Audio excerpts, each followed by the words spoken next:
बड़े भाई शुभम की तरह नहीं है और दोस्त बनाने की कला जानते हैं तो अभी तक आपको कोई ना कोई किसी ना किसी पार्टी में एक वीगन इंसान तो मिल ही गया होगा। और अगर आप मेरी तरह वायरल हैं और फिर भी आपको महंगे रेस्टोरेंट्स में अकेले जाना पड़ता है तो बोर होते हुए किसी ना किसी मेन्यू में वीगन फ्रेंडली जैसी चीजें पढ़ ही ली होंगी। पढ़ना लिखना तो आगे की बात है, मैंने खुद कूल बनने के चक्कर में बिना मतलब जाने 2-3 बार वीगन बोल दिया है। 2 लोगों को समझ नहीं आया और 2 हंसकर चले गए।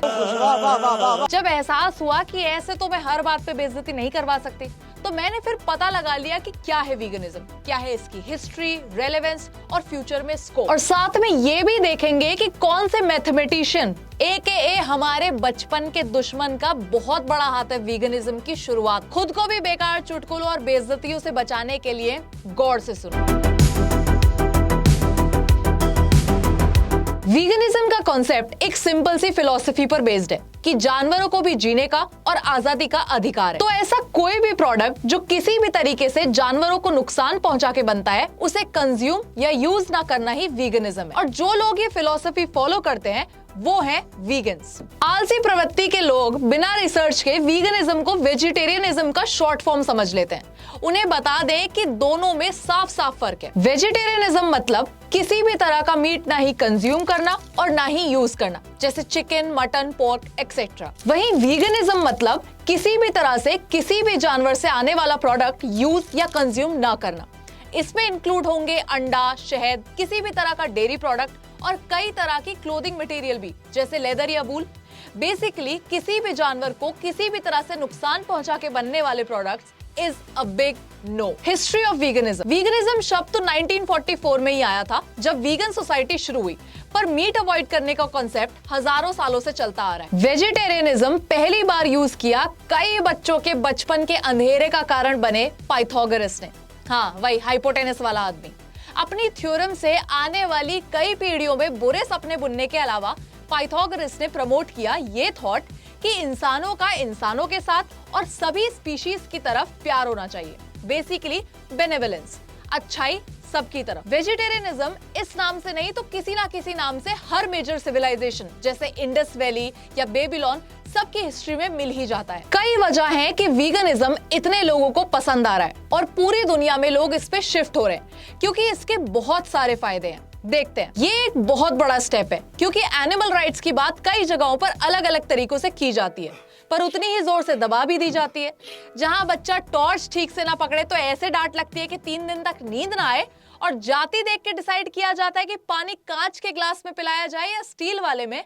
वहां जानवरों से प्यार प्रमोट करने की बात सुनने में समय तो लगेगा ही।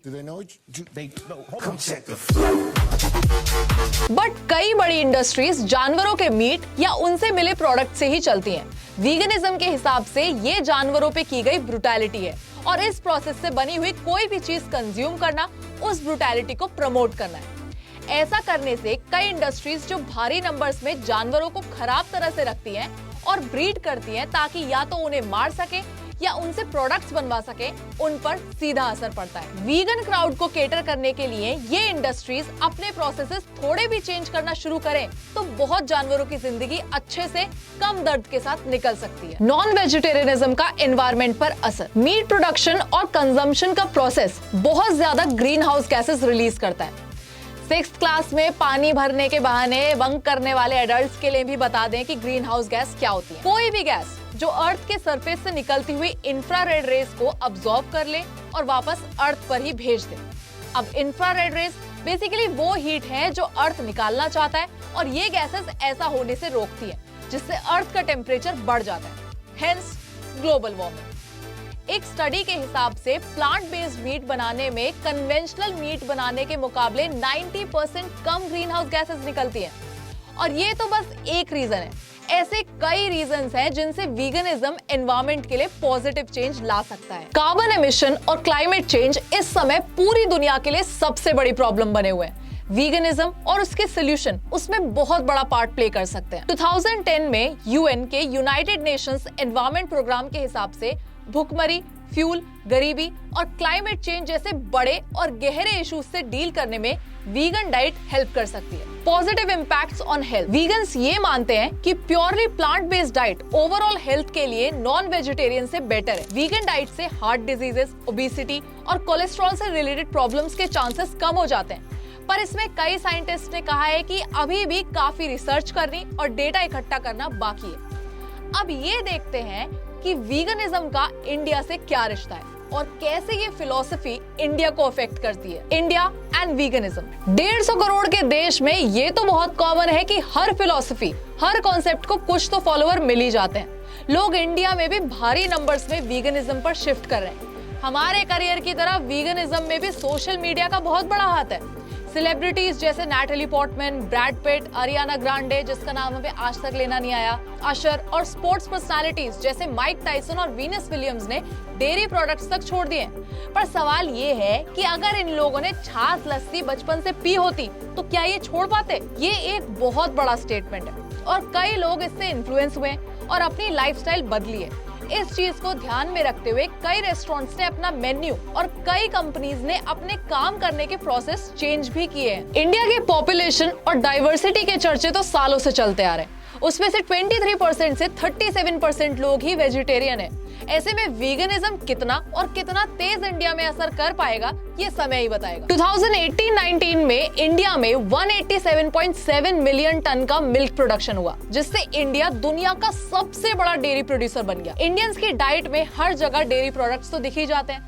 छाछ, लस्सी, दही के बिना तो खाना खाना ही नहीं लगता और मम्मी डांट के दूध ना पिला के स्कूल भेजे तो स्कूल नहीं लगता। 2015-16 में हुआ नेशनल फैमिली हेल्थ सर्वे ये भी कहता है कि भारत में 48.9% मर्द और 42% औरतें मीट या फिश हर हफ्ते खाते हैं। ऐसे में वीगनिज्म इंडिया में कितना और कितनी तेजी से फैल पाएगा ये कहना काफी मुश्किल है। एक तरफ Marco Springmann, senior researcher of environmental sustainability का ये कहना है कि वीगन डाइट आज तक की सबसे बढ़िया डाइट हो सकती है, तो दूसरी तरफ कई लोग ये भी कहते हैं कि वीगन डाइट से इनफ कैल्शियम नहीं मिल पाता और विटामिन B12 जो प्लांट्स में नहीं होता वो तो बिल्कुल ही नहीं मिल पाता। ऐसे ही कई डिबेट्स अभी प्रोसेस में हैं क्योंकि इनफ डेटा नहीं है और कई तरह के सर्वेज होने बाकी हैं। पर जितनी तेजी से लोग वीगन डाइट की तरफ मुड़ रहे हैं, ये सर्वेज जल्द ही किए जाएंगे और बेटर कंक्लूजन्स भी मिलेंगे। अगर आपको ये वीडियो अच्छी लगी, इंफॉर्मेटिव लगी या फन लगी तो प्लीज लाइक करें, शेयर करें। और आपके लिए एक छोटा सा सवाल, वीगन वर्ड किसने बनाया और क्यों? थोड़ा होमवर्क करो and let us know in the comments and do subscribe to our channel.